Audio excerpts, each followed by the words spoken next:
In this episode, it's party time. Who's down to party? I like to party. Do we have to bring you, Andy? Join our adventure party as we delve into the social and cultural aspects of our favorite game, all while enlightening our taste buds with a random craft beer. So crack open your favorite bardic inspiration and roll initiative with us of Dice and Brews.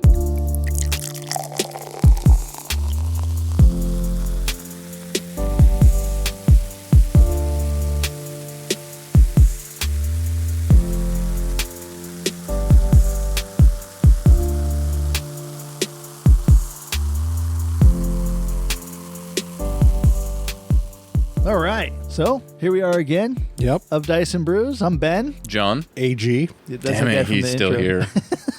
Anyway, we're back with another episode. Hope you guys all enjoyed our last episode. We enjoyed filming it, or recording it, I should say. It was really fun. We were digging this whole podcast. Just say thing. taping. Nobody knows what taping means anymore. Yeah, cassettes are dead, bro. Cassettes are dead. Hey, I just bought a new one the other day. A cassette? Yeah. A new cassette. Yeah, Raconteurs on their last album. Hey On cassette. Stranger. Okay, why would you intentionally purchase it on like the Because it's lowest cool. quality of recording style there is? Because I have it on vinyl. I have it on CD. Okay. I have it on cassette. The same album. Cassette Yeah, will it's never just come cool. back like Something to have. vinyl. It was like $11, so I bought it. That's like, hey, look, I have a pair of black underwear. I'm going to buy 4 pairs of black. Wait, no, that doesn't apply here. I don't know where you were going with that one. Well, that happened. And here we go again. So what's been going on in your guys' life? I mean, I know we started a new campaign recently. yeah. John, you're DMing Yeah. the campaign for us. Good old the new one, Icewind Dale. The Rime of the Frost Maiden Rime of for the Frost for Maiden, the yeah. layman out there. And Pim is back. Oh dear God, is Pim back? You told me that you were going to be a variation of Pim. There's no variation. This is Pim. It's all variation. Yeah, it's all subtlety. It's various Pims. I.e. no subtlety. The only thing that didn't present itself to you was the opportunity to shave somebody. It's for all coming. those who don't know, or none of you know, but, or care. but Pim is a halfling. Yep, Halfling Yeah. Rogue. Halfling Rogue. And Pim made an appearance first when I was running Tyranny of Dragons. And this gentleman, and I call him gentleman because he's dressed rather dapper, He's very dapper. and he's wearing a bowler hat. And go ahead and paint the picture for us, Andy, real quick. Yeah, he's got a 3-piece suit on. He's got a monocle. He's got the bowler hat. He's got some like mutton chop things going on, and he carries a straight razor. And for those who don't know what a straight razor is, Sweeney Todd. Sweeney Todd. You know, the Yeah, Demon Barber of Fleet Street. And I think we definitely need to come up with a name for Pim along those same lines. Like, we're going to call him I feel like we almost need to come up with a song for Pim. the Demon Barber of Icewind Dale, for fuck's sake. we could probably figure it out. Yeah. Yeah. But anyway, Pim in my campaign of Tyranny of Dragons was very brash, to put it lightly, and very Yeah. outspoken and very to the point. Obnoxious, maybe. Maybe a little bit bloodthirsty. We could go that way. Okay, if you're shaving somebody and you draw blood, you're doing it wrong. So there was no blood. So would you be the unpracticed Demon Barber of Fleet Street? I don't know. Maybe I feel that I need to defend myself here. Well, if you were shaving somebody properly, you wouldn't have to roll a damage dice. And you were rolling damage dice intentionally. Needless to say, Pim I don't remember that, but okay. is pretty unhinged, Yes. Yeah. pretty It was crazy. unfiltered. My hope with Pim is that he's that character that starts out really rough and tumble, and then eventually He's too small to tumble. No, he's the right size to tumble, but he's not too small to be rough. But that he I feel like a evens out. halfling should already be a polished stone. Why? Because they keep getting thrown around, or what? Pretty close. Yeah, Like there's no edges. that's true. I get what you're saying. I don't know. I got this vision for this character. I understand. We're going to find out where it goes. I would really like to, because it feels like the last I campaign just- ended when I said I'm going to shave this guy. Well, no, you brought Pim brought that scene with the captain to a halt real quick. Thankfully, John was letting another player in our party actually pick up the Yeah, and that's why you shouldn't necessarily trust your DM's acting skills, but you should definitely be. No offense, John, I wouldn't have been able to do it either, but I could have. roll those insight checks. Roll those insight checks. No, that's why I told you. I need to roll those. Yeah, you need to roll I didn't those ask insight for checks. insight checks. I No. was just like, wow, this guy seems like an obstinate ass, and he's clearly incompetent. So I'm just going to And tell I'm him gonna- that. hey, And like I said, I'm trying. You're doing a great job. I'm relatively new. Within 6 months, I think, of even DMing for the first time ever. Yeah. I was trying to make that captain a bit Headstrong, headstrong, but authoritative, Yep. yet fair. You okay? And that was what I was conveying, and I saw it in my head, obviously, but we can't see in your head, John. yeah, no, you can't. I can't display a picture of what I see. Wait, hold No. on. I see a space Yeah. Vast, hollow, empty space. and a widow's peak. Oh. So, needless to say, we've had one Inside session, checks. and it was pretty good. Like, I'm all joking aside, I just rolled a the 18. Pim character is very comedic at this point and lends itself well to group building for social reasons, in my mind. Definitely think- bringing the rest of the party together. Yeah, I I mean, think- when you have a hermit druid that has to do the public speaking for everybody, we got a problem. And you know what? Just I'm being the DM. I could see your character development going in the direction you were picturing. In about level 20. No, probably relatively quick. Because you're about to die. No, but then come across instances where you're like, oh shit, I got to revert. This is needed. Yeah, You are yeah. needed. You, old Pim, needs to come back right now. And that's kind of the We're point. gonna tuck him was away. like, We're gonna tuck him away into his shell, Well- and then we're gonna all have to chant.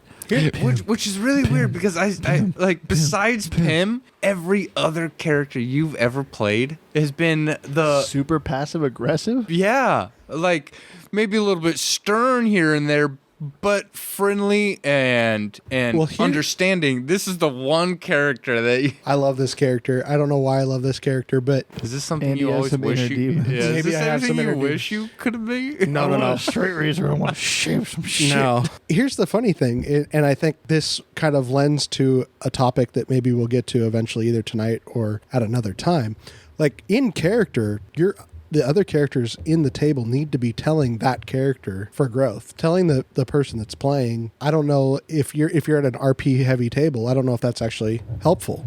But if you've got a character that's kind of abrasive and obnoxious and expecting them to pick up on the fact that the hermit druid, they're not going to pick up on that. They're so lost in their own world. But if the hermit druid came and said, "Hey, we like you, we want to keep working with you, but you gotta pull it back because you're actually jeopardizing what we're trying to accomplish." We're about to shave you. Yeah, Oh yeah, exactly. oh yeah. No, I think what your character's doing, and the other two members in our party are. I'd say I'm a bit necessary newer evil right now. Are they newer to D&D? One or is newer. One has played only DM. So I mean, Okay. they're definitely exploring that player character aspect from the other side of the table while trying to. okay? So I think maybe you. But I think that, like you said, having somebody else in character question Pim or converse with Pim about your abrasiveness would be a great dynamic within the Of course, the and group. one of the things that was presented right off the bat is that the idea between your character Ben and mine was kind of that Han Solo Chewbacca thing. But Chewbacca's constantly like just shaking his head at Han Solo, and that's exactly what I did. It is. Yeah, it you is. didn't speak up at all. I'm not. I play a bugbear ranger. Yeah, you're not we're,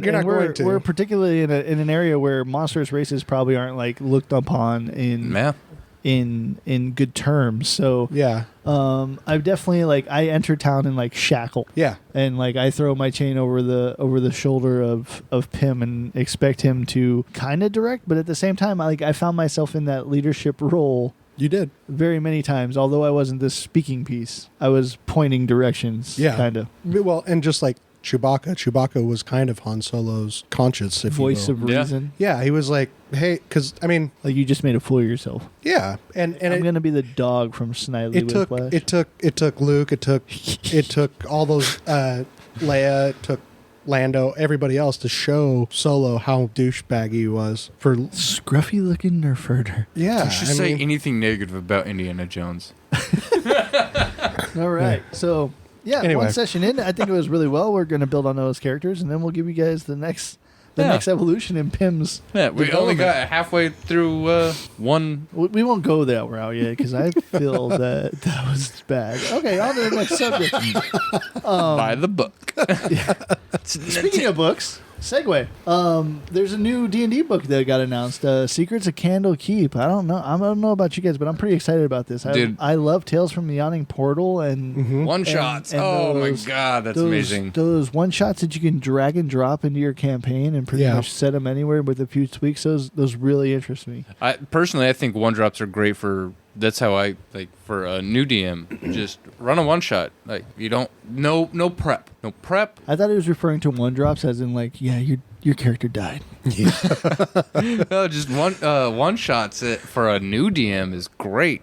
Yeah. Because no prep work. You don't got to think beyond this one session. Some one shots are like 2 sessions, but I think every one shot ends up being 2 sessions. I've never met a DM that's ran a one shot that actually ended in 1 session. Yeah. yeah, Rockma turned out to be 2. Could have There gone was on to 3. If, One that I think you did. Those were pre-sessions to a campaign, though. No, there was one where we were like level 6 somethings. I vaguely remember it. I remember painting Are them. you dreaming about me again? I might be. you You were just wearing said clothes no, though, so you I just don't said think so. You just said Ben started That's us a out nightmare. at level 6. Yeah, that's never happened. Never gonna happen. It's always level 1. No, I remember because I remember painting And the it mini. ends at level 3. Yeah. That's not my fault.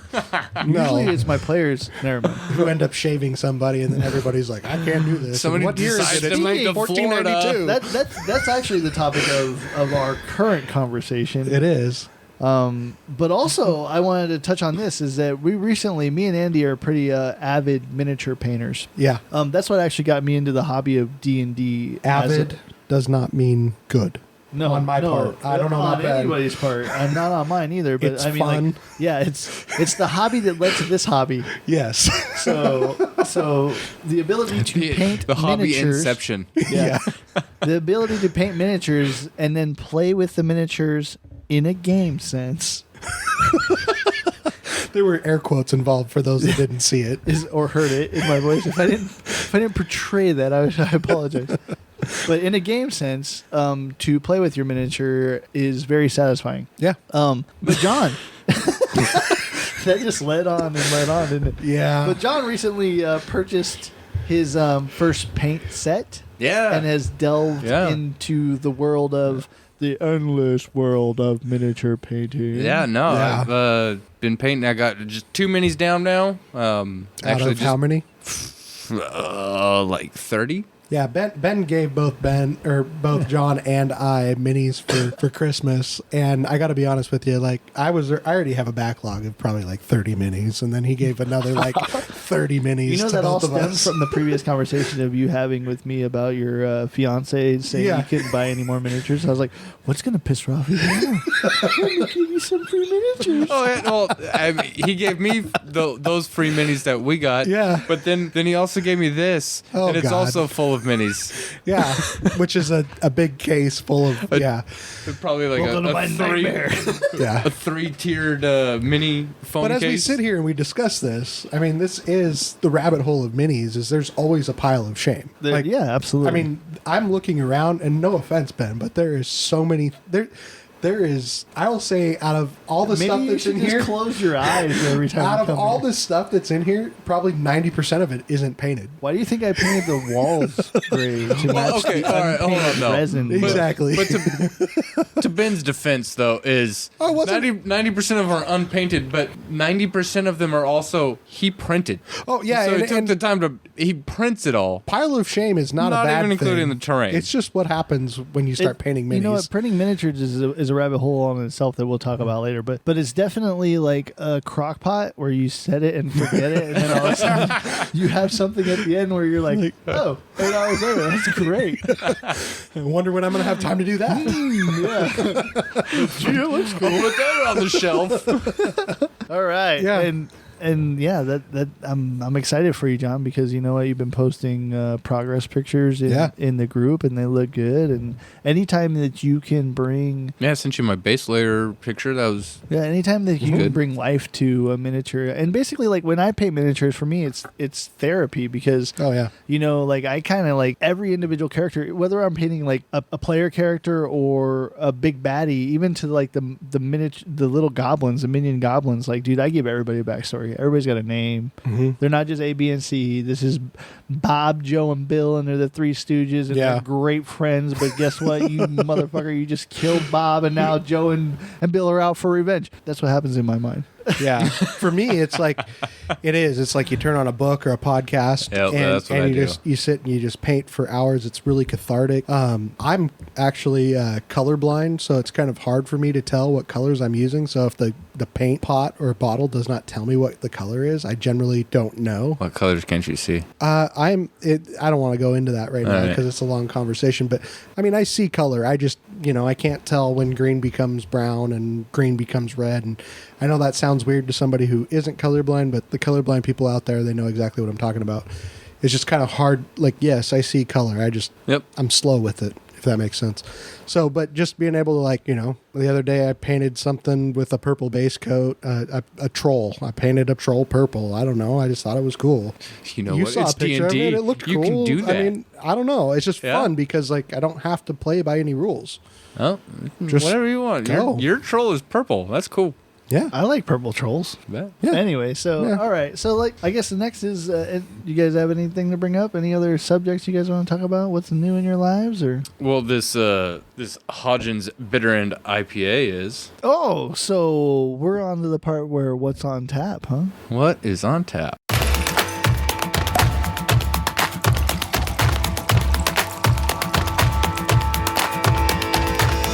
Have a pint, take a break, and relax. It's my favorite part of the show. So tell me, boys, what's on tap? All right. So this week, like, go ahead, John. You pick this beer. Go ahead and This tell is us what it's all about. Hodgson's. Is that what that says? Yep, Hodgson's. Bitter End IPA. Only reason I picked it is it looked like a sailor escaping from a burning ship with some casks floating behind him. But the on the box itself, it's got an interesting little story about an adventure that D&D, adventure. So I picked it up. This one is by Fishtail Ales, and I don't know where they're out of, Olympia, actually. Washington. Olympia, Washington. Okay. Yeah. Fish Brewing Company. Okay. Yeah, I picked It up is- local. It is so. 8.5. I'm a big fan of IPAs, so this is right up my alley. This is really Yeah, I like this smooth one. and flavored. 6.5. Oh, I'm sorry. So it is 6.5. Yeah. The detail is on the oar. Yeah, of the guy rowing the When you rescue boat. said the brewery, I didn't even see that. I was looking. Yeah, I really am getting like a Moby Dick vibe from this. Yeah, hold on 1 second. Let me grab the box and read story? the story. Grab another one. For Yeah, me, I mean, 'cause this my guy's first one's got already like done. he's got like mutton chops. It's not even mutton chops, dude. This is like a chin strap. Yeah, heavy chin strap. No mustache, Alaskan whaler, kind of like shorty. Yeah. That's the total Alaskan whaler for sure. No, on the box, description. It says a full-bodied, very hoppy IPA with intense hop aromas, fruitiness, and high mineral content, offering adventure in every pint. I love adventure in every pint. Totally, the little picture on there, the story. I was like, total D&D. Yep. Yeah, like I said, this is right up my alley. I'm an IPA guy, so like this is definitely like on a scale of 1 to 4. I think we're gonna do a 4. 4 is gonna be a review worthy kind of thing for us. Okay. I'm gonna give this a 3.5. You say scale of 1 to 4? Yeah, 1 to 4. Let's just keep it simple. I don't want to do like anything crazy. We'll come up with like Yeah, 3. little descriptions for these 1 to 4 later. Yeah. But you know what? For right now, I'm gonna give it a 3.5. I would agree. 3.5. It's very, very good. Very drinkable. Yeah, maybe as time goes on, it might even jump up to a 4 as As you ran to the 3rd and the 4th. Yeah. It's a shame we only got a 6-pack. I Yeah. know. I don't know where I'm going to get that third and fourth. Where do you see yourself? Andy is not the biggest IPA fan. So By this is- biggest IPA fan, I feel like IPAs are the bane of people's existence and lazy brewing. But as far as an See, IPA this guy goes, thinks about beer and actually like how it's made, so that how it's made and the brewing process Look, comes into That's Hey. how he into effect. enlightens his taste buds, John. Don't get on him that for is it. just a little bit of background. I did the 1,000 beers in a year challenge 3 years in a row back in like 2009. When I was a youngster. And so, I've tasted a lot, figured out what I wanted, figured out what I like. But it's IPAs for me. As John leaves and makes a squeaky door, Yeah. we'll just The squeaky instead of door trying to noise? hide it, let's Yeah, just make it fuck. noticeable. He must have to go to the bathroom. He must every 20 minutes or something like that. Yeah.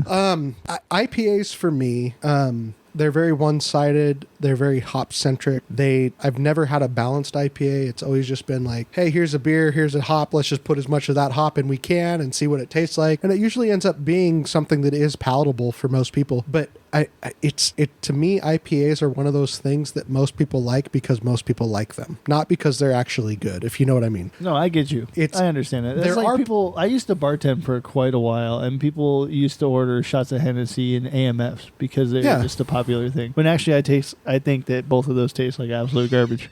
Oh yeah, they're terrible. So anybody that comes to a bar and orders an AMF, I think it's just because you don't have anything else to order. Yeah, you don't know what you're ordering. Yeah, I mean, just get a gin and tonic. Absolutely, Honestly, I agree with that. Gin and tonic. best thing you can do. But I would say that as far as IPAs go, I am biased in that I really despise IPAs. I would say that I would give this a 2.5 or a 2. It's a little bit better than average. IPAs to me all kind of have this homogenous taste to it. So they're just kind of all, it's like, whoa, there's hops. Okay, moving on. Speaking of, go ahead. It is a bit lighter on the not such a punch in the face. Yeah. And I think that's why I didn't give it the 4 because I like the punch in the face. Okay. Like I like that like back-ended fucking like ooh yeah, there it is. See, that's why I gave it the 3.5 because You don't like that? I'm not a huge like if it's Dude, too intense. I'm like I don't. It's I too honestly much. want that fucking IPA to linger until I take the next drink. So I mean, I want that fucking almost like dry mouth. I do have to say though that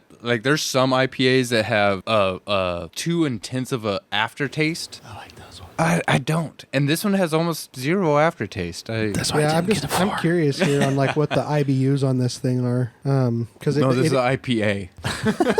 yeah. Remember, he brews. I know. I have no idea what an Not only IBU does he is. homebrew, but he homebrews. yeah, there we go. Yeah, it's not telling me on. That's all right. We don't need that much information. No. Anyway, we're on to today's topic, which is do your friends make the best playgroup? And right now, I'm going to have us roll initiative to see who starts our conversation off. So I'll roll first. I got a 9. No, it's kind of cocked. I'm going to call it a 9. All right. I got a 10. 17. Whoa. All right, John, big money on the dice tower over here. Let's see what you got, man. When you bring the whole group, like your group of friends together, I do think it lends to the possibility of better roleplay. You can have, I mean, maybe better roleplay, but I mean, you're more comfortable, kind of diving into those deeper aspects of a character and actually acting out as something you're not because the people you're around are somebody you're very close with or pretty close with, and Yeah, I'll agree. I'll agree to that aspect. I definitely think that can go one of two ways. Though I think that can go both ways. I could see the negative side of it too. So I definitely think there's a pro for being comfortable in your situation, in your setting, in your seat, so to speak. I definitely surrounded by a group of people that are familiar with you and your personality. I definitely can see the positive in being able to, in a game that's promoting roleplay and playing a different character, of being able to step outside of yourself and pursuing another life, pretty much. On the flip side of that same thing, maybe the player's preconceived notion of how the people at the table portray them could hinder their ability to role play. Maybe they don't want to venture too far outside of their own personality because of how other people perceive them. Yeah. I could see that happening. But I mean, even to that aspect, though, the more you play, I think just human curiosity might break that shell. And you might start off that way. But with a close group of peers, you know, maybe a year or two into playing, you might. I agree with your point that you're saying. I don't think it would even take a year or two. I'm thinking like I'm 2 or just throwing 3 beers in a half an hour, and you're already broken character. Yeah. You've got bardic inspiration. My mind goes to a couple different places with this. Is like, first off, I don't want anybody listening to think, hey, you've got to find the right play group before you start playing. You need to just start playing. Oh yeah, I'll agree with that. Yeah. Like, don't mess around You're with gonna that. run into bad play groups, and that's just inevitable. It's part of the experience. But then again, like, Yeah. I would argue, like, this is just a topic for conversation, but I would definitely argue that you're only going to get out of your play group what you put in it. Oh, just like a of course. relationship. Like, Yeah. a D&D play group is a relationship. So, like we It's covered a in our huge commitment. It is, absolutely. But like we covered in our last conversation, that you're really only going to get what you put into your play group. So, I Yeah. mean, if you are looking for a role play heavy group, you yourself as a player or as a DM can persuade the group direction. Mm-hmm. Yeah, and for me, it's like, hey, chances are your friends are going to be who you're going to start playing with in the first place. Yeah, the most first place, likely. yeah. But I think for me, this conversation is, you know, are they the best? Are they not? I don't know if that's really something that's quantifiable. What I think the best way to put it is like, hey, don't expect them to be something that they're not. And that's pretty much what I was getting at when I was bringing up this is like, you know what, like, it's okay. Yeah. That if you have 3 best friends and one of them maybe doesn't have the same play style or aspect of the game or Or can't outlook commit. or can't commit, that doesn't necessarily mean that your play group is damned. Yeah. But that also doesn't mean that you can't venture outside of your friends to find people to fill those seats that want to have a good time. Yeah, and they will become your friends. Like, I don't know that it's possible to play this game and not. Be friends by the end of it. Yeah. Well, no, I'm sitting here thinking, listening to you guys talk, and, you know, me and you, Ben, we started out with kind of a closer group of people that knew each other, but that brought us Andy, and Andy wasn't that, original group. He was AG, but he wasn't OG. Yeah, but if you start with that core group of friends you have, you might find that some of them might not be cohesive with everybody, and it's no fault to them. It's just maybe a different play group would be better for them. But everybody always like, oh, well, you know, I got that friend. I got somebody that I want to bring along, and Or as soon as you tell the story about your last adventure, you're like, hey, I'm interested in that. yeah, and you might wanna get play your with that. AG. Yeah. You know, you might get that guy that was a friend of another friend, and Or now a relative of another friend. in this case, Yeah. and now it's just like, man, we took years, but we found our kind of core. Well, here's the other thing is that I would think that based on do your friends make the best play group is that you can't control, or let me say it this way. Sometimes the campaigns that you're running dictate who's going to play in your group as well. Mm-hmm. You know what I mean? Yeah, So that's let's this campaign say I'm running right now. Let's say that you're going into, as a DM, you're going into like, hey, look, I want to focus on the RP aspect. I want to tell stories. I want players to tell stories. I want to have this my Lord of the Rings trilogy where every character has an ending, and every character and every ending has You a could character. dive into each backstory. Absolutely. Yeah. We tell story, like a big story, not just a combat story, but Epic. an all around epic. And you know what? And I have 6 friends, but only 3 friends I know fit that mold that are going to really play, and the other into that story. And the other 3 friends are maybe more a little bit combat heavy, maybe a little bit more strategical, tactical. And I know that I'm going to have that, but it's not going to fulfill their needs as a player in D&D, which is totally fine. But you can have, and you should be okay with saying, hey, look, I'm going to start a new campaign. This is what it's about. And extending it. I mean, you can extend invites to everybody you want, as long as you're upfront with what your expectations are. Mm-hmm. You know what I mean? And some people will change their play styles, but some people just aren't comfortable with that. Yeah, I guess I'm looking at this topic just from the side of expectations. I think that so often we think that our friends are going to be down to party, down to do whatever, right? And we put expectations on people that they never put on themselves and are unrealistic, right? Or maybe aren't communicated to them. Or aren't communicating. You know, That's a great version of it. Yeah. Your expectations of somebody, unless you communicate them, you can't expect them to follow through on what you expect from that person. Oh, absolutely. And Yeah. so the idea of like, I've got a group of, 4 or 5 really close friends and only one of them wants to play D&D. Well, that must mean that I'm like weird or there's something wrong with our friend group. It's not as strong as I thought it was. That's not what that means. That just means that you've got one of the friends that wants to play D&D. I think that's a great place to start. Or at that point, they can commit to your game. Yeah, and I think the reason that I think that the reason that friends don't make the best play group in the end, and this is where we all start, though. It is where we all start. Yeah. But you end up going different places, right? And it's not that friends don't make the best play group. It's that the people that you start the journey on might not be the people that you end the journey on. And That's fine. and that's okay. That's life. That's another. I mean, we talk about this a lot of like the parallels of D&D and life, but like there's a lot of parallels just in the culture and the way that this all plays out. And so Yeah.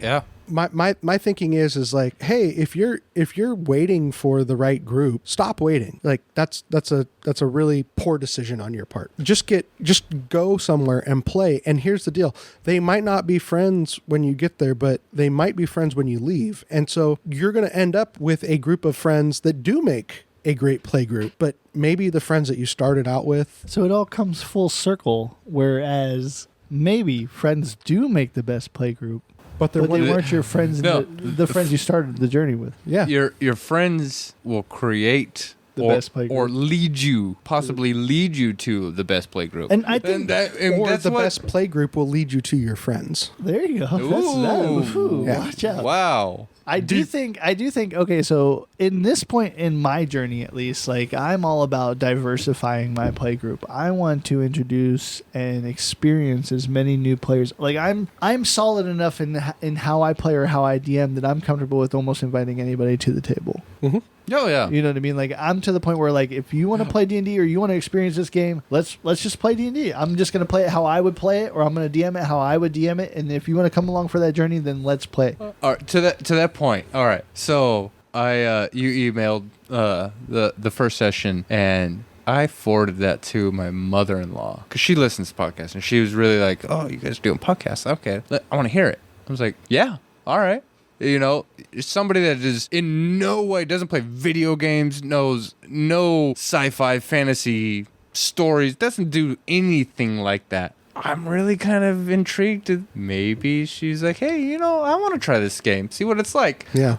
That would be epic to me. That would be amazing if somebody that was. I think we all look for that like Mona Lisa, so to speak. You know what I mean? Where we lure that one person in our lives that has no inclination or desire, or even when you talk about it, like you like, hey, come and play. Whatever. I play this game, blah blah blah, and we roll dice and it's cool and we have fun and we drink and we party and and they're like, what the fuck are you doing? They just give you the like, yeah, okay, and then they walk How off. old Or are you? You Yeah. guys realize you're playing pretend, right? like, yes, we know. Best card.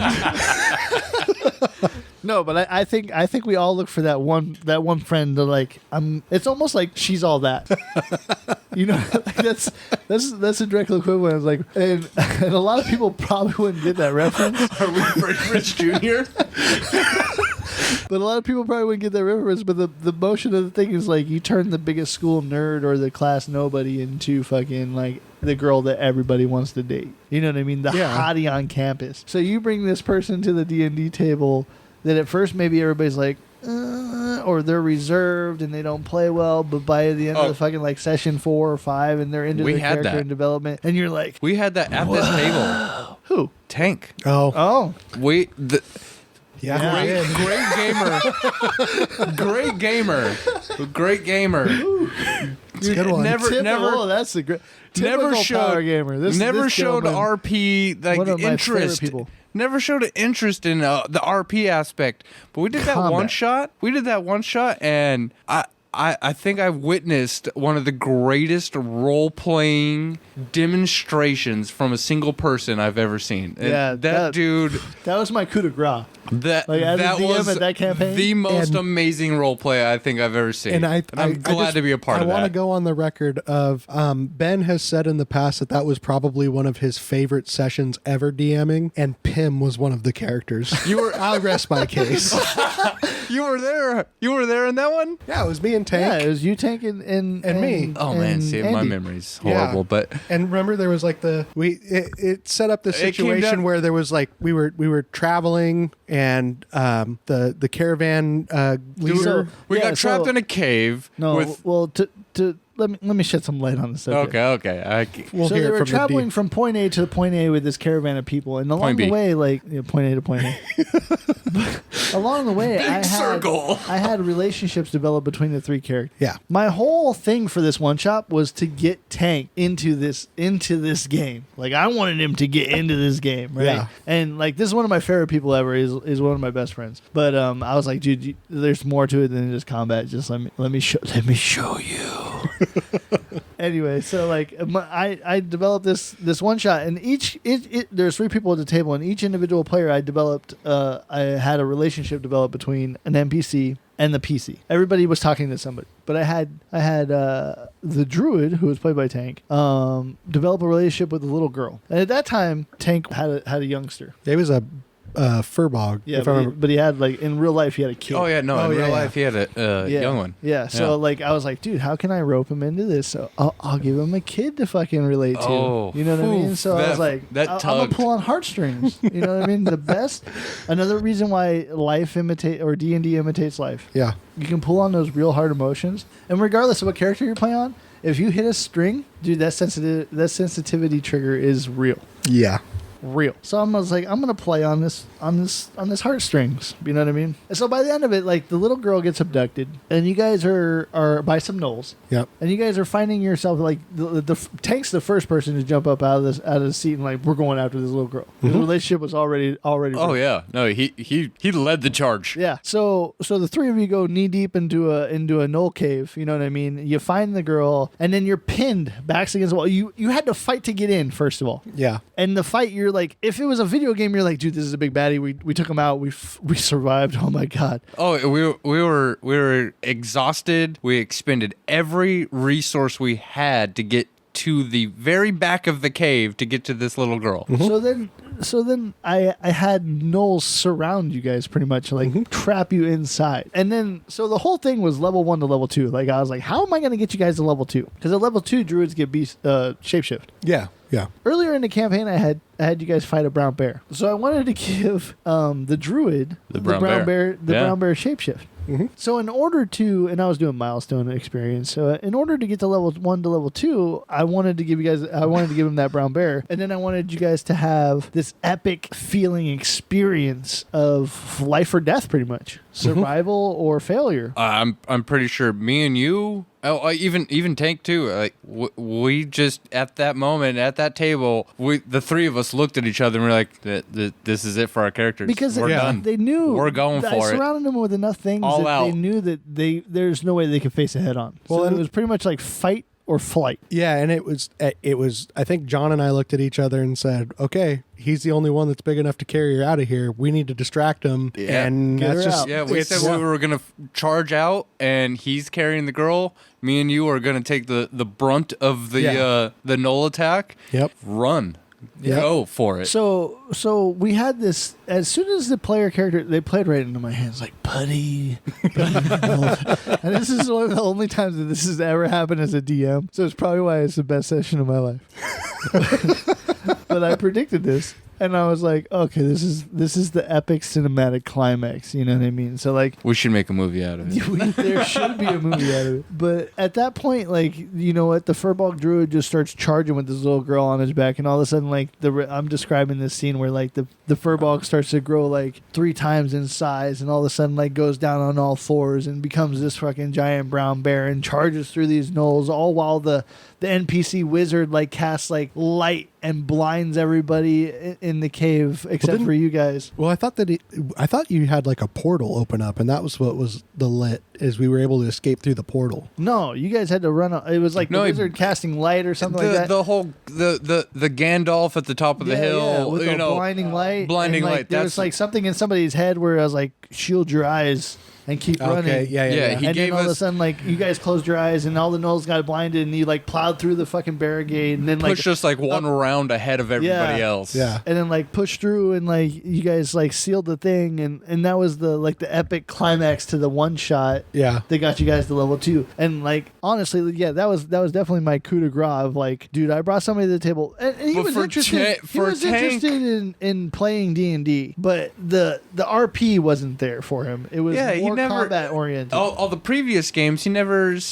showed a big interest in the RP. He was really into the combat. But man, that episode or that session, I say episode like it's the TV because it feels like that in my Feels like a head. season. It feels like it though. But yeah, that session, man, that Grammy-winning performance from Tank, like that was the best role-playing episode. Yeah, I mean, there's stuff that we haven't really gone into, but I mean, like, Tank was like sitting on the back of one of the carts, with the little girl having conversations. Oh, yeah. Like, would- Oh, yeah. RP conversations. Yeah, I think we spent like 30 minutes with just Tank and you talking as the DM. Yeah, So Ben was a little girl. Yeah, hats off to you, Tank. Hats off to you. Yeah, That seriously. that was some of the greatest fucking session work in RP that I've seen. Yeah. I think this goes hands down as but my favorite. I definitely, like, at the stage I am now, like, I definitely look to diversify my table, like, every time that we start a new campaign. Like, there's like, I'm forever searching for We got 2 new ones right now. more players, like more people. Mm-hmm. I want to bring different people because I feel, and here's another. It might be a con, but you might argue it's a pro. But if you have the same play group all the time, there's a chance that you can approach problems the same every time, even though they're a different setting or a different way like- that they're presented. Like a reskinning of the same solution. Right, Yeah. exactly. Just like, I mean, like every story's been told, but still, it's still nice to have that other perspective because it almost becomes predictable. Yeah, and I think, there are certain live streams out there that, the true fantasy aspect of those live streams isn't that they're all like professional voice actors. It's the fact that they have a game that happens like clockwork every Thursday, right?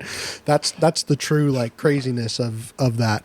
But when you've got a group like that is playing, and yeah, they've only had 2 campaigns, if you will, but we're Over talking the course of like 4 years. Yeah, 4 years, 100+ episodes each, and it's like, okay, there's time to forget. But most play groups don't get past level 7. Getting up into the 13s, that's really unheard of. And so you're constantly rebuilding characters, and Well, not only that, like it's not even the campaign's fault. It's life. Well, it is You know what I life. mean, like, Oh, yeah. seasons happen, holidays happen, but my point being people move. that the 3 of us, we're not trained we don't know very well. I just play one on TV. Yeah, we don't know how to embody people very well. So, and most people that play this game, I would say 99.9% of them, they don't either. And so we're showing up to the table and we're doing our best and we're having fun because that's we wouldn't do it if it Number wasn't one. fun, right? Have fun. No, absolutely. And that's the other thing too, is like you have to have fun. If you're not having fun, you need to find a group that you can have fun with. And to the point of the topic of today's is your friend are your friends the best play group? Is how does everybody have fun when maybe your close group of friends all have fun differently at the table, and that's could be a pro if everybody tends to have fun similarly. That could also be a con. But I think that leads a lot to Andy's point where he says that your original friends might not be the friends that you're playing with currently, but they led you on that journey. Oh yeah. You know what I mean? So I definitely think that there's truth in that. Is like, and then the point that he said that when you're playing this game, you find friends. Yeah. Those people that you're playing with that are introduced new will become your friends, regardless. And I think that's, I think this lends to Jeremiah. I never knew Jeremiah. That's a great bunch of people. Yeah, Jeremiah and Jesse, love those two. But that also, I think the D&D imitates life thing is an ongoing thing in everything we're going to talk about. Just because I believe that those things that drive you in life, the little things that you search for pleasure in when you're not doing your day job or your other hobbies or anything like that. The interaction socially that you yearn for, because everybody yearns for that. I don't care who you are. You know what I mean? You yearn for human interaction and the ability to portray your thoughts and desires to other people in any form.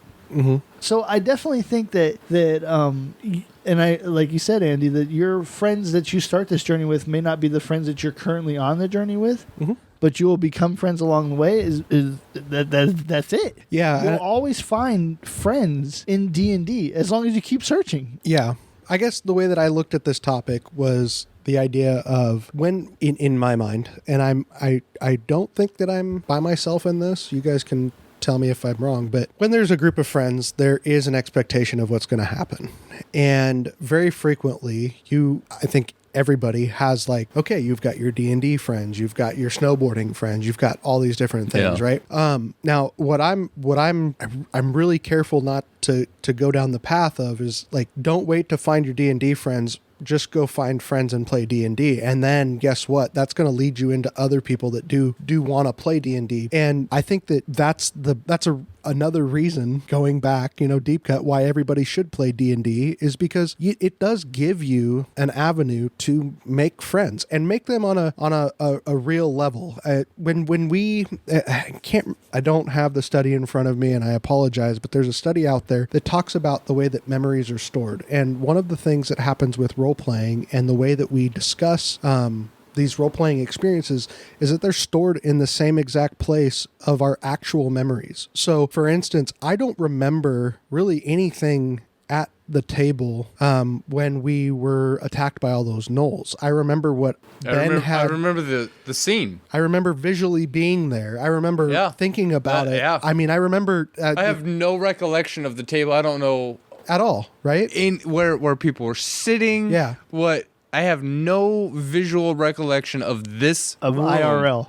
Yeah. of real life. Yeah, and that's kind of. I have memories of going into a cave, saving a little girl, and bull rushing our way out, expecting to die. So it's weird for your brain to be able to differentiate this, but we didn't experience playing D&D. We experienced saving a little girl. And when you have those kind of visceral experiences with other people, it's very hard not to make connections. And that's why I would go to that where, your friends might not make the best play group, but if you find a good play group, they might be some of your best friends. And He flipped it on us. you just need to go. It's good.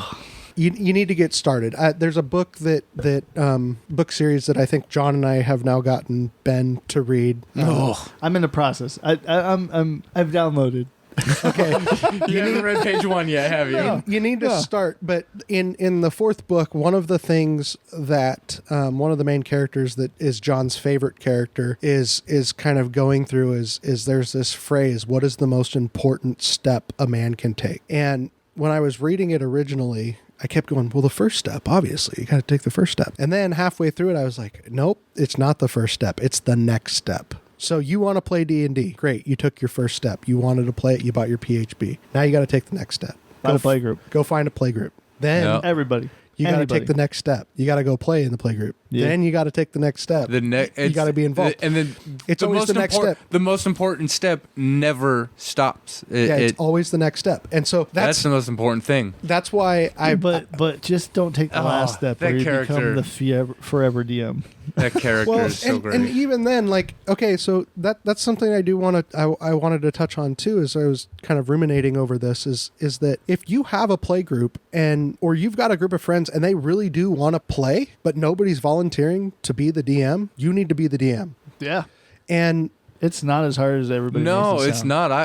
I went 7 years not DMing just to find out it's actually a whole hell of a lot of fun. It is a lot of fun, and you know what? There's nothing more fun than hearing like hearing this. You know what I mean? Like as a DM of that session, when you can hear accounts of your players and like, dude, well, I'll forever remember that session. Not only because we were just playing D&D, but because I can't remember what the table looked like. When I you don't remember what the in hell is like going a on. visceral. I practically portrayed myself as that character, and that's my memory in that moment. Yeah. Yeah. That's rewarding as a DM. Well, and going to the fact, we talked about in the last episode of me working with high schoolers. They want to play so bad that if there's a night that I can't be there, they're still going to be there, and one of them's going to DM. That's awesome. Oh, And- really? yeah, and they're not good at it. Oh, I'm not who good at it. cares? Who's Who good cares? at it? Exactly, but that's Who's good at it? But that's one thing about that demographic that's so great. Nobody's it good doesn't at it. matter. They just want to play. That's I awesome. think but I think that's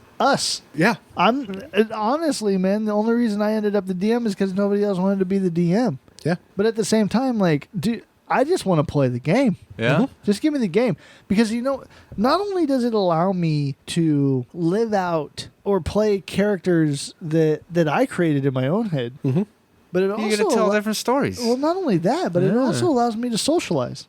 Yeah. Yeah. This is like hanging out with your friends and having something to do other than sit on the couch and be like, hey, what do you want to do tonight? What movie do you want to watch? Oh, you want to watch a movie? You want another beer? Yeah, Which it lends the itself answer's well always to all yes. that other stuff. Yeah. But at the same time, it also gives you a direction. Yeah. Yeah. And it makes lasting memories. So not only is it another Friday night where we're hanging out, where we can't reaccount what happened the last 3 Friday nights, but we also have, like you said, visceral memories of that Friday night or that whatever day of the week it was. Yeah. And that's what's great about those memories is it's not a memory of coming over and playing. Drinking beer and hanging out with it's the guys. a memory of the three The of story us we told. saving a little there was girl. four. Yeah. There were four of us saving a I little don't girl. know if you're discluding me or Tank. Well, I'm just saying, sorry, I would be discluding the DM because the DM was helping us tell the story, but Jerk. yeah, I know. But we don't remember anything other than that session. And it wasn't that we remember that session because we played that session, it's because we lived that our brains think we lived that session. And the big reason that I bring that up is because if the play group that you end up with is an adventure league, right? It's different people all the time. That's fine. Go do that. If that's the only way that you can play, go play. Even if I would go to unless you have some kind of dispute with a player at a table, and I'm talking about an in real life dispute or altercation. Yeah. Force yourself to go do these things. Yeah. Because you will love what you get out of it as long as you're putting into it. And that will also lead you to either formulate your own play group based upon the people that you're hanging out with and adapt more people, or you will like what other people are putting into it once they see what you're putting into it. Yeah. And in an age where we are so connected, we have so many excuses not to be around other people. There's a strong disconnect as well. super strong disconnect. Suicide rates are up, addiction is up, and Not only that, I mean, those are hardcore things, but our inability to connect on a social level in person. well, and look at Amidst of everything that's going on, but I'm just saying, like honestly, one thing that D&D, and I'm a total introvert. Like when I was a high school kid, man, I was to myself, by myself, all these things. But to be able to play D&D and communicate how I feel through another character or through another persona has led me to be like, you know what? The worst can happen is that people will say no or not accept me. But guess what? That doesn't mean the end of the world. All that means is that I need to go find somebody else that will accept me. yeah. And I think the other thing that we need to look at is, as you said, with the idea of, maybe this play group doesn't work, go find a new one. And this is kind of a complex thought, I think. So try to bear with me for a second. But there is a stereotype that most people that play this game are maybe what we would call socially inept. They're not good at communicating. They're we're nerds and we don't know how to talk to each other, all of that stuff. And you might be somebody that has been given that feedback that you're awkward, you're socially awkward. Well, guess what? Why not go hang out with a bunch of other people that may have that same thing. Most of the people that come to the table, maybe somebody would say that they were socially awkward. People have called me socially awkward before, but I don't know that I've ever showed myself at the table as socially awkward. I think everybody. I mean, I've been called socially awkward. Maybe not Ben. Ben's rather charismatic. If Ben was a class, he'd be a bard. You know what? That's a progression of my character from level 1, though. Like, Yeah. honestly, like, Were you socially awkward young? Absolutely. Yeah. I was socially unaccepted. Yeah. So, I mean... But maybe that's why friends are a better playgroup to start out with, is because you guys are already good at communicating. You guys can already do that thing. And I know what I was just saying was kind of drifting into a different topic, but there's a lot of stereotypes, even still in 2021, around the people that play this game. Even though we've pretty much already figured out that everybody's playing this game anyway. and should play this game. And should. There's still these stereotypes that just continue to linger. But, I mean, there's stereotypes. Everybody's going to have something to say about it. Well, about anything. They are. But Yeah. Point being, if for some reason you feel like, I'm just trying to encourage right now, is Absolutely. if you feel Go, Andy, go. like you are one of those socially awkward people and you just can't like present yourself, to a group of people that you don't know, Come play at my table. yeah, just go play, because I guarantee that most DMs, actually, I would say most people that DM primarily, we'll put it that way, are not dicks. They tend to be people that want to facilitate fun for others. Yeah. Yeah. Oh, yeah, I absolutely. think that's the whole goal. That is. Right to begin with is. So you're let's already have going to be fun showing and- up to a table with somebody that you don't know who's already advocating for you to have fun. Absolutely. To that exact topic right there. I introduced my nephew to the game. I think he's like, at the time, I think he was like 14. I introduced him, and he's the socially, what you would stereotype as a socially awkward. He's quiet, kind of reserved, doesn't do, the physical sports or anything like that. He kind of refrains to himself, and he's got a little small clique of friends that he hangs out with, and he's very, very quiet. Well, I introduced him to D&D along with my son and my nephew's brother, and they really enjoyed it. And of course, it went just as much as fun as you would think a 14 to 9-year-old D&D game would go. And it was great. Awesome. Well, he got so interested in it, he started DMing for his group of friends. And I'd imagine they're probably all the socially awkward. You kind of tend to congregate with like-minded people. Mm-hmm. So I'd imagine the rest of his friends are that socially awkward group. We all were at some point. And he's just took off DMing for these people, this group, and he's homebrewing. And now he's actually in my home campaign on Sundays with a whole bunch of adults that are ranged from our mid-20s to our mid-30s. Mm-hmm. We have this one 15-year-old or 16-year-old, he is now, that plays with us. He's keeping up, isn't he? Oh, yeah. Dude, he's a kobold sorcerer. Okay. And the kobold big grovel, whatever it is, that feat that kobolds I have. think it's Grovel. Yeah. Oh, he acts out, like, goes so far out of his norm, to portray this little character. Oh, it's so fantastic to see that step out of a shell that he's had, and Yeah. I love it. So, I mean, not to... Which is why everybody should play D&D. yeah. Well, not to... this statement is kind of more of a wrap-up statement, if you will. But from our conversation, what I would say is that... We're not ready to wrap up. No, I know. But I'm just...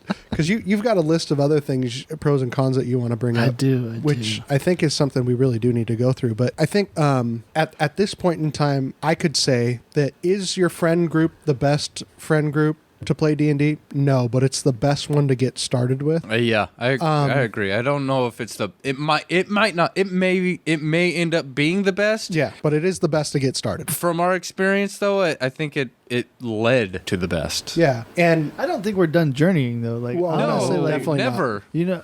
D&D is an I don't adventure, know bro. if I can call any group the best. Is it the best at the moment? Presently, yes. I think every group at the moment At is the the moment, best because you got But a then- group. But then again, like, it's only you're only gonna get out what you put in. yeah, So go ahead, but finish your but thesis. We may not. It may not be the best. Your friend group may not be the best group, but it is the best one to get started with. And I think that really lends to just get started, right? Do what you need to do to get started. We've got things like Stranger Things that are showing that just this group of like junior high boys are playing D&D. Has that aired yet? What? The Stranger Things D&D? Yeah, Has it aired? I think so. Yeah. Oh, I gotta watch that. I saw it on my YouTube feed the other day. But bringing that into this topic, it's like, yes, there are pros and cons, and we need to discuss those because we don't want to set you up. Like if your first, which I think that would be really weird, but if your first interaction with D&D is this podcast or is something like Critical Role or Dimension 20 or what is Any of them. any of those, yeah. Adventure Time. Any of the live stream YouTube main guys or groups you hear about that play D&D. Yeah. Understand that those things took a long time to come together. Not only And that, they started the exact same way. But they're Almost every single person's group. And you talk about name dropping here, Critical Role. Matt has said numerous times that he's literally, and he's gone into interviews that he's experienced everything we're talking about. Well, I mean, that's the only thing I think everybody, as much as they knock it or love it or whatever, but everybody wishes that plays this game. Everybody wants, not wishes. Everybody wants that kind of playgroup. Everybody wants. Oh yeah, everybody that's wants- unrealistic. If you I don't want know that, if it's unrealistic, but because if you find that core nucleus of people, that group of people that you feel that comfortable with or are putting into your D&D relationship exactly what you're putting into it and getting out of it. Yeah. I'm not saying that you're going to be able to make multi-million dollars off of D&D, but I'm just talking about pure fun of the game. oh yeah, That's what I'm take talking about. the I'm not talking monetary about the gains out of it. commercial Yeah. commercial aspects. I'm talking about pure love of the game. Enjoying somebody that's going to run a game however long you guys decide that, or how every session's going to be. Like if you find that group where you can do that, Yeah. like everybody wants that. That's what I'm talking about. Yeah. The consistency of and it doesn't even have to be the exact same. I say level. That might not even be the right word. It might not Production? not even production. It might not even play out exactly how theirs plays out. Like the cohesiveness. But if it feels. But here's the thing: the is like I same would way. argue that nobody's going to have their cohesiveness. Not argue, but I would say that nobody's going to ever have their cohesiveness. You're only going to get your cohesiveness, Well, Your that's what I'm group's saying though. cohesiveness. But if it feels to you in your group right? Like as we super could- cohesive, Here's the thing, then you don't need to worry about trying to achieve that. right? But you know? here's the thing: is like Stick with what if you got and it's great. If you feel that your group can make $1 million off of anything, Oh man, go for it. then you have a group. Yeah. You know what I mean? If you feel like, hey, look, if we podcasted this or blah blah blah, and we can make $1 million, What are we doing right now? then you could totally. Then you got a great group. But I would to that point, I would say that if your group is one that is trying to pursue that, you don't have to, because you don't have to do that in order to have fun, and that's what this game is about, is having fun. Yeah, Here's a take funny- the monetary here's a- monetary gain out And of here's it. the funny thing though: that it's like I want to be you around. can't fake it till you make it with this game because you're already faking it. Well, and, okay, but here's the thing. I wish they videotaped like the home Yeah. sessions of Critical Role, and they had footage of that and they aired it, because I I think feel like a couple of the first episodes that they did on that Geek was on pretty Sunday close. were- That was really really close. Yeah. But you saw the picture. They had pictures of them Yeah. sitting around like a kitchen table. Kitchen table Yeah. with the old school That- drapes and everything. I think if people got a picture of that and got to see that play out with what they became now, but got to go back in time to see that, they would have. Here's People one- hold would understand, like, I have that right there at Yeah. home But here's with the other my thing, group of friends. It's like I would argue, I would present to you guys like, dude, I probably, and not to toot my own horn, but I've probably put us in the best situation to emulate anything that they've put on a podcast. I would agree. that you've ever wholeheartedly. Yeah. from right down to the custom table. I Yep. mean, I'm not, like I said, I'm not tooting my own horn, but like, But dude, it needs to be tooted. No, it needs. But yeah, it does. From 3D terrain to freaking lights and sound and ambience to a whole room dedicated to our hobby. Yeah. Like, This room, like, maybe not square footage wise, but is on the verge of Archon, his dungeon. Yeah. Yeah, I mean, the I would- amount of this is wall to wall D&D in here. Yeah, it's a true fun man cave thing. This is But- wall to wall D&D, but and you've got that. What you're saying with the idea of backup? What were you were on a point? Sorry, I didn't mean to. We just lost totally ourselves. forget. Yeah. Rewind. Shit. No, okay, so I think what I'm hearing too though is, and I think this does play into what we're talking No, about. okay. So my point was the fact Just that as soon as I get my point sorry, back. bro. the point was the fact that if you think Time's that you have a limited on $1 million there. idea, or if you think that you have a play group that's worthy of putting Yeah. on a live stream, then you've already made it. Yeah, and that's what my point's based off of is exactly that. Is that, you know, I don't like to play baseball, but there's a lot of people that love playing baseball. But you don't have to be the professional Major League Baseball player to have fun doing it. Not at all. The same thing with D&D. You don't have to. And I would actually Nor probably should you expect to. I don't think you should expect to, and I would be able to say that I think you might have more fun than those people as well. To that point right there, like I've always been in the mechanic car. That's life. I know 4 or 5 people that dedicate their lives to amateur racing of some sort, be it drifting, drag, track. Yeah. Concourses, stuff like that, and they dedicate their life. They make no monetary gain from it or minimal monetary gain from it, but the monetary gain isn't even what drives them to keep doing that. Well, I think And Ferrari, old man Ferrari said that if you want to make $1 million in Formula One, you have to spend 10 million. So yeah. oh yeah, well, I mean, Yeah. besides going big monetary, but the That's point how I is feel about D&D. the point being is if it's fun and fulfilling to you, Then it's good. then it's good. It doesn't have Gentlemen, to. It this doesn't is- have to go anything Ladies beyond and that. gentlemen, sorry, I screwed up there. Ladies and gentlemen, this is of Dice and Brews. If your Bardic inspiration is a Coors Light, guess what? That's good. Like, honestly, that I don't know about that. whatever. I'm What are just you saying, talking about? We started with the good old Bud Lights. Yeah, I mean, that's kind of the point, right? Is that with your friends, and I think that's why they're the best place to start. Is that there's going to be the least amount of pretension that is going to stop you from entering into this. And as we talked about in the last episode, this game can literally be used to tell any story. You want to go to ancient Greece, you want to go to the future, you want to go to a different planet. I just told you guys about a podcast that does professional wrestling Yeah. through D&D. I want to do that.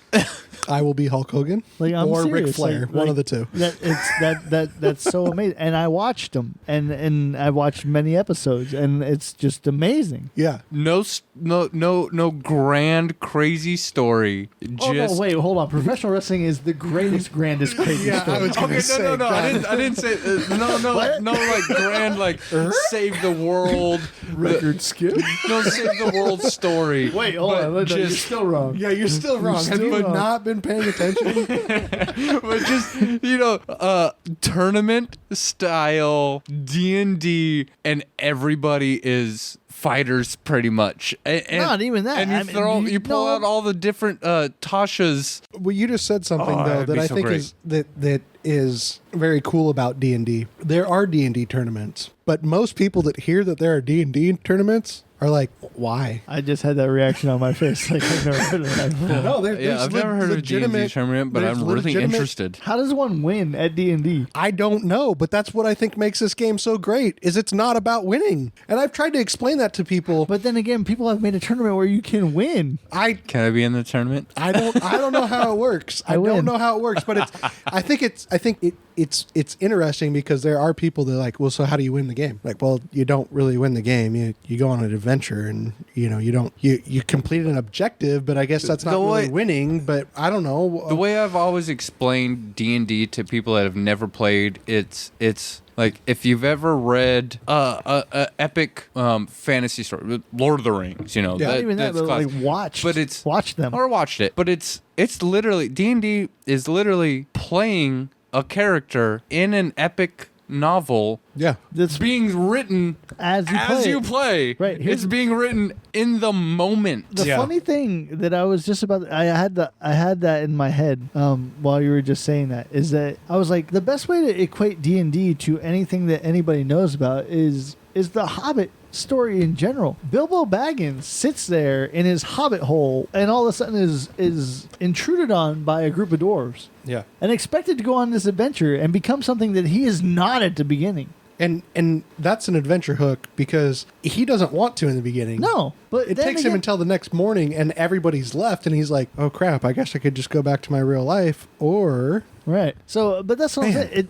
It's crazy that just jumps out at you as like the beginning of a D&D story. oh yeah. Yeah. Is that everybody, when they venture into D&D, is probably like that Hobbit. When you're approached by somebody that's playing D&D, or a friend that brings up D&D, or maybe you just glance at a PHB Yeah. or whatever book that has a logo of Dungeons and Dragons on it. It doesn't, I mean, third party, legit, anybody. You know what I mean? Yeah. And all of a sudden you're intrigued.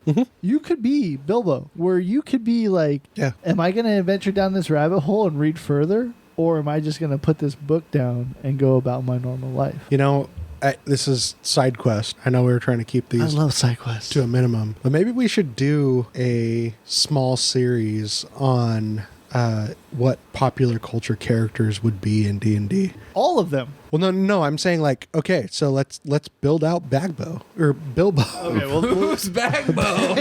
Bagbo, so we don't get copyrighted. Yeah. So but we're gonna do that. That's No, I we're know, gonna I'm just saying, totally but keep like- that separate. that's something. Write it down. That's I fun. think Yeah, that's Write an it down. idea. Pop culture garbage. Yes. Clickbait for you. No, I totally agree. But I mean, I think the Bilbo Hobbit idea is a perfect example of Bilbo had no relationship with any of those dwarves. And by the end of it, when, spoiler alert, if you 10 years later. yeah, I feel like if you don't know this story already, there's a problem. Even before the movies came out. You're like Even before 50 the years movies too came- late. Yeah, I have a 6-month rule. If you still haven't, anyway. So by the end of it, he's spent about a year, I think is what the timeline is in the book. It's roughly a year that he spent with these dwarves, adventuring, doing these different things, and Thorin Oakenshield dies in the Battle of the Five Armies. And Bilbo's crying because What? He dies?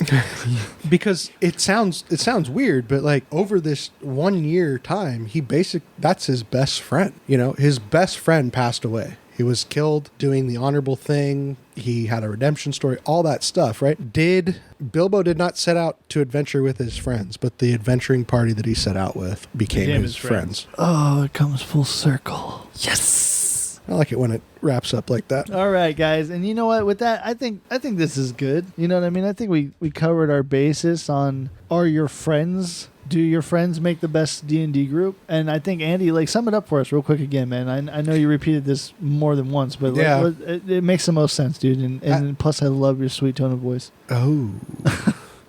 Hello, ladies. No, so yeah, that was cringy, wasn't it?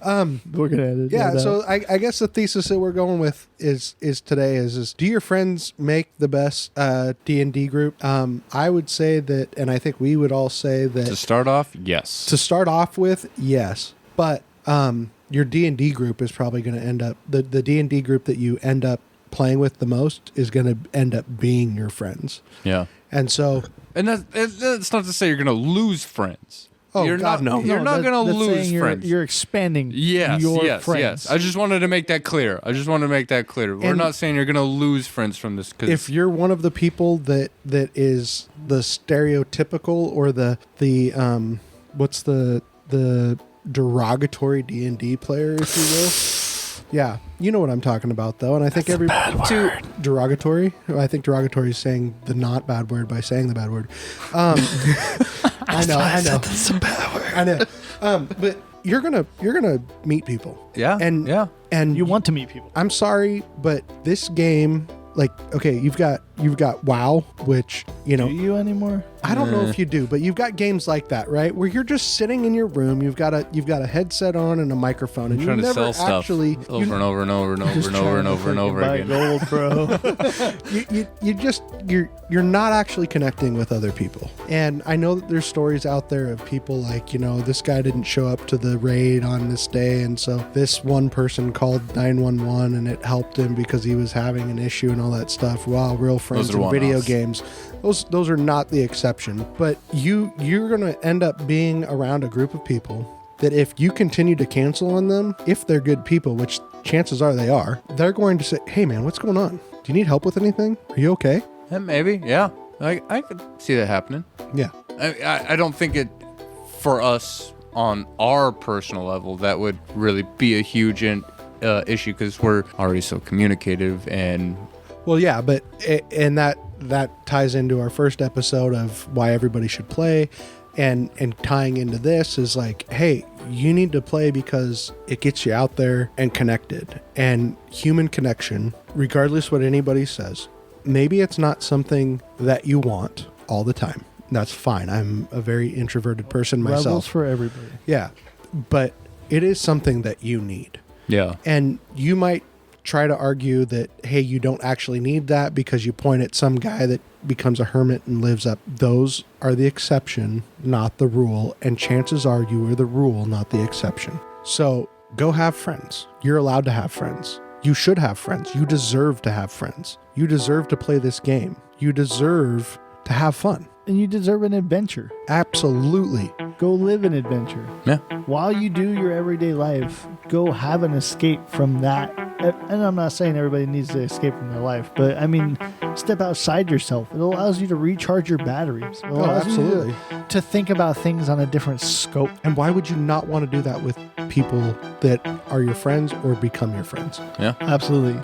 And make sure you just drink your Bardic Inspiration responsibly. Totally. Also, I want to say that if you would like to follow us, you can follow us at Of Dice and Brews on Facebook. That's Of Dice and the word and Brews on Facebook. Or you can follow us on Instagram, which is Of Dice and Brews, which is Of Dice, the symbol and Brews on Instagram. And until next time, friends, remember, life's an adventure. Roll with it.